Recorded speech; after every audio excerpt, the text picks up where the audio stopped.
ഒരു ജെന്റിൽമാൻ അദ്ദേഹം തുറന്ന് സംഭവിച്ചു. അതേസമയം ബെന്നിമനാണെന്ന് പറഞ്ഞ ആൾ ആ രീതിയിലാണോ? കൊടിക്കൽ സുരേഷിനെ അങ്ങനെ കമ്പയർ ചെയ്യാൻ പറ്റുമോ? ഇനി വേണ്ട. രണ്ടാമത് ബഹിഷ്കരിച്ചത് ആരാ? സാക്ഷാൽ രാജ്ഭവൻ ഉണ്ണിത്താൻ, ഫയർ ബ്രാൻഡ് വാക്കുകളുടെ ഉടമയായ, കോൺഗ്രസിലെ ഒരു വേറിട്ട ശബ്ദമായ, കോൺഗ്രസിലെ പ്രവർത്തകരിൽ വളരെയധികം ആൾക്കാർക്ക് ഇഷ്ടമായിട്ടുള്ള നല്ലൊരു യോദ്ധാവായ Raj Bhavan Unnithan ബഹിഷ്കരിച്ചു. Idukki MP D Kuriakose ബഹിഷ്കരിച്ചു. MK Raghavan ശശിധരന്റെ ആളാന്ന് വിചാരിക്കാം. സാക്ഷാൽ ശശിധരൂർ ബഹിഷ്കരിച്ചു ഇന്നലത്തെ ആ സമ്മേളനം. അദ്ദേഹത്തിന്റെ കോൺസ്റ്റിറ്റ്യുവൻസിയാണ്. അദ്ദേഹം എന്തുകൊണ്ടാണ് ബഹിഷ്കരിച്ചത്? അവരെ പോലുള്ളവർക്കൊന്നും ഈ പറയുന്ന സണ്ണി ജോസഫ് സാറിനെ പോലെയുള്ള താരതമ്യേന കേരളം മുഴുവൻ അറിയപ്പെടാത്ത ഒരാൾ ആ പോസ്റ്റിലേക്ക് വന്നപ്പോൾ അതിലവർക്ക് അതൃപ്തിയുണ്ട്. അദ്ദേഹത്തിനെ കൊണ്ട് എങ്ങനെയാണ് ഈ ആളുകളെ മുഴുവൻ ഒന്നിച്ചു നിർത്താൻ പറ്റുക? അപ്പൊ ഒന്ന്. രണ്ടാമത് ഏറ്റവും വലിയ പ്രശ്നം ഇന്നുണ്ടായിരിക്കുന്നു.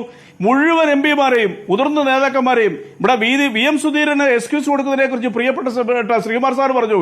ശ്രീകുമാർ സാർ എന്ന അതല്ല, ഈ കഴിഞ്ഞ മാസം ഡൽഹിയിൽ നിന്ന് വിളിപ്പിച്ച യോഗത്തിൽ ബഹുമാനപ്പെട്ട VM സുധീരൻ പങ്കെടുത്തിരുന്നു. അദ്ദേഹം പങ്കെടുത്തില്ല.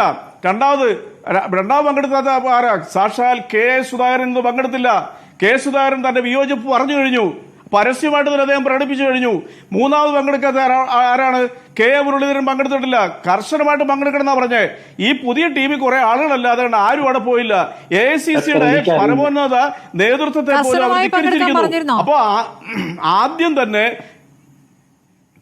അല്ല, അങ്ങനെയാണല്ലോ കർശനം എന്നുള്ള വാക്ക് ഉപയോഗിക്കേണ്ട കാര്യമില്ലല്ലോ. ഹൈക്കമാൻഡ് പറയുകയാണ് നിങ്ങൾ നാളെ വരണം എന്ന് പറഞ്ഞാൽ അവർ ചെല്ലാൻ ബാധ്യസ്ഥരല്ലേ? അപ്പൊ പിന്നെ കർശനം എന്നുള്ള വാക്ക് തന്നെ അവിടെ പ്രത്യേകിച്ച് ആഡ് ചെയ്യേണ്ട ആവശ്യമില്ല. അപ്പൊ അതിൽ നിന്ന് എന്താ മനസ്സിലാക്കുന്നത്? ഈ ബഹിഷ്കരണം ഈ പറയുന്ന നല്ലൊരു മനുഷ്യനായ, പ്രവർത്തനങ്ങളിലെല്ലാം വളരെ മാന്യനായിട്ടുള്ള ചുരുങ്ങിയ ഒരു സ്ഥലത്ത് മാത്രമേ അദ്ദേഹം അറിയപ്പെടുന്നുള്ളൂ. അദ്ദേഹം 3 പ്രാവശ്യം MLA ആയിട്ടുണ്ട്. അവിടെ ഉളിക്കൽ എന്ന് പറയുന്ന സ്ഥലത്ത് ഒരു കോർപ്പറേറ്റ് ബാങ്കിന്റെ പ്രസിഡന്റൊക്കെ ആയിരുന്നു. ഒക്കെ നമ്മൾ സമ്മതിച്ചു. അദ്ദേഹത്തെ പോലെയുള്ള ഒരു ആളിനെ കേരളം മുഴുവനും വൈഡ് റേഞ്ചിൽ പ്രവർത്തിക്കാത്തൊരു വ്യക്തിയെ തങ്ങൾക്ക് അംഗീകരിക്കാൻ പറ്റത്തില്ല, അതിലും വലിയ പ്രൊഫൈലുമായിട്ടിരിക്കുന്ന നേതാക്കന്മാർക്ക് ഉൾക്കൊള്ളാൻ പറ്റത്തില്ല എന്നുള്ളവരും പരസ്യമായിട്ട് അവർ പറഞ്ഞാൽ തെറ്റു പറയാൻ പറ്റുമോ? അങ്ങനെയുള്ള ഒരു KPCC പ്രസിഡന്റ് കൂടത്തിൽ ഇപ്പൊ ഞങ്ങളെല്ലാം ഒറ്റക്കെട്ടാണെന്ന് പറഞ്ഞാൽ ഞങ്ങൾ എങ്ങനെയാണ് പേടിക്കുന്നത്? എങ്ങനെയാണ് ഇടതുപക്ഷം ഈ കാര്യത്തിൽ ഭയക്കുന്നത്?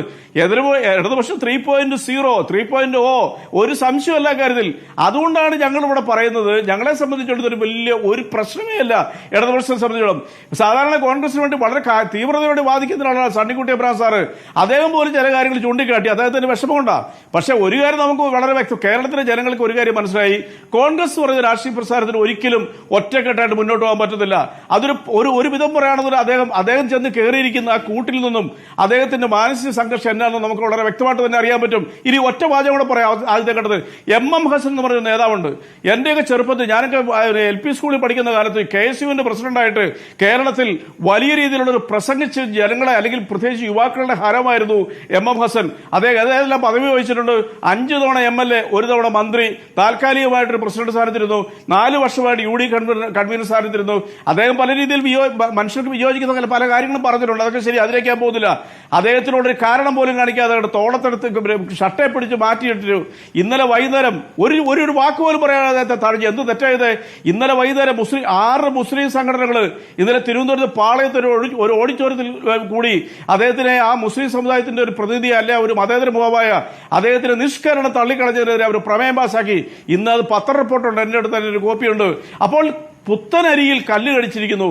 ഇതാണ് ഞാൻ പറഞ്ഞ കോൺഗ്രസ്സുകാരെ സംബന്ധിച്ചോളം അവർക്ക് ഹൈക്കമാൻഡിലൊന്നും അവർക്കൊരു ഭയവും ഇല്ല. സുധാകരന് ഭയമില്ല. സുധാകരന് ഭയമില്ലാത്തതുകൊണ്ടല്ലേ അദ്ദേഹം വെല്ലുവിളിച്ചത്. ഇപ്പൊ സുധാകരന്റെ കൂട്ടത്തിലാണ് ആള് കൂടുതലുള്ളത്. അദ്ദേഹത്തിന്റെ ഒരു നിഴൽ മാത്രമായ സണ്ണി ജോസഫിന്റെ കൂടെയാണ് ആള് കൂടുതലുള്ളവരും കേരളത്തിലെ ചരിത്രം അറിയാം. കാരണം സുധാകരൻ നമ്മൾ എന്തെല്ലാം പറഞ്ഞാലും അദ്ദേഹം ഒരു എന്താ പറയുക, കോൺഗ്രസ് പ്രവർത്തകർക്ക് അദ്ദേഹം പറഞ്ഞ കാര്യങ്ങളൊന്നും ചെയ്യാൻ പറ്റിയില്ല. പിണറായി വിജയൻ ഇറക്കാൻ പറ്റിയിട്ടില്ല. പക്ഷേ കോൺഗ്രസ് പ്രവർത്തകർക്ക് അദ്ദേഹം ഒരു ഹരമാ. കാരണം അദ്ദേഹത്തിന്റെ ശൈലി, ബോഡി ലാംഗ്വേജ്, ഇതെല്ലാം ഒരു ഹരമാണ്. അപ്പൊ അദ്ദേഹത്തിലൂടെ തന്നെ ഒരു പിളർപ്പിന്റെ വക്കിലേക്ക് ഈ പാർട്ടി എത്തിയിരിക്കുന്നു. ഇതാണ് സത്യം. അതുകൊണ്ട് സണ്ണി ജോസഫിന്റെ കാര്യത്തിൽ പറയുമ്പോൾ ഗോവിന്ദനുമായിട്ടുള്ള ഒരു താരതമ്യം അവിടെ നടക്കുന്നുണ്ട്. ചിലരെങ്കിലും അത് പറയുന്നുണ്ട്. അദ്ദേഹം കണ്ണൂർ ജില്ലാ സെക്രട്ടറി ആയിരിക്കുമ്പോൾ സണ്ണി ജോസഫ് അവിടെ DCC പ്രസിഡന്റ് ആയിരുന്നു.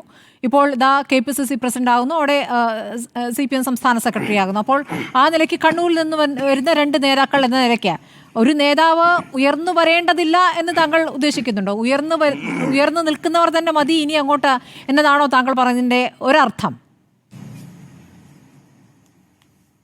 ഒരിക്കലുമല്ല. അത് കോൺഗ്രസ് പാർട്ടിയിലെ മുതിർന്ന നേതാക്കന്മാരാണ് തീരുമാനിക്കേണ്ടത്, ഞങ്ങളെപ്പോലുള്ളവരല്ല തീരുമാനിക്കേണ്ടത്. ഇപ്പൊ നമ്മൾ കണ്ടു കഴിഞ്ഞില്ലേ, ഇത് ഇന്നലെ ഇന്നുമായിട്ട് കേരളത്തിൽ നടക്കുന്ന വളരെ വിഷ്വലായിട്ടുള്ള യാഥാർത്ഥ്യങ്ങളെല്ലാം ഞാൻ പങ്കുവെച്ചോണ്ട് വേറൊന്നും പറഞ്ഞില്ലല്ലോ. ഇവിടെ ഗോവിന്ദ മാഷോടും മറ്റേ ഇതൊക്കെ സണ്ണി ജോസഫ് സാർ ഞാൻ പറഞ്ഞല്ലോ, വ്യക്തിപരമായിട്ട് എനിക്ക് വളരെ ഇഷ്ടപ്പെട്ട ഒരാളാണ് സണ്ണി ജോസഫ് സാറ്. ഞാൻ അദ്ദേഹത്തിനോട് നിരവധി ചാനൽ ചർച്ച പങ്കെടുത്തിട്ടുണ്ട്. അദ്ദേഹം വളരെ മാന്യമായിട്ട് സംസാരിക്കുള്ളൂ. എന്റെ ബന്ധത്തിൽ നിരവധി ഉളിക്കുന്നു പറഞ്ഞ സ്ഥലത്തും അതിന് തൊട്ടടുത്ത് നെല്ലിക്കാമ്പൊക്കെ ജീവിക്കുന്നുണ്ട്. അവർ എല്ലാ തെരഞ്ഞെടുപ്പിലും അദ്ദേഹം തുടർച്ചയായി വിജയിക്കുന്നുണ്ട്. അല്ല, അങ്ങനെ വിജയിക്കുന്ന എത്ര ആളുകളുണ്ട് കേരളത്തിൽ? പ്രാദേശികപരമായിട്ടുള്ള ജനങ്ങളുമായിട്ട് ബന്ധപ്പെട്ട് നല്ല MLA ആയിട്ടുണ്ടെങ്കിൽ അവർ വിജയിച്ചു വരും. അതുപോലെയുള്ള കേരളം പോലുള്ള ഒരു വലിയൊരു ഏരിയയിൽ പ്രവർത്തന പാരമ്പര്യവും പിന്നെ അവിടുത്തെ പാർട്ടിക്കാരുമായിട്ട് ഒറ്റക്കെട്ടായിട്ട് പ്രവർത്തിച്ച് ആ വ്യത്യാസമാണ് ഈ പറയുന്ന മുതിർന്ന നേതാക്കന്മാരെ ഇതിനകത്ത് ബഹിഷ്കരിക്കുകയോ ഐക്യത്തോടെ കൊണ്ടുപോകാൻ പറ്റിയ അത്രയും ശക്തനായ നേതാവല്ല എന്നുള്ളതാണ് താങ്കളുടെ വിലയിരുത്തൽ.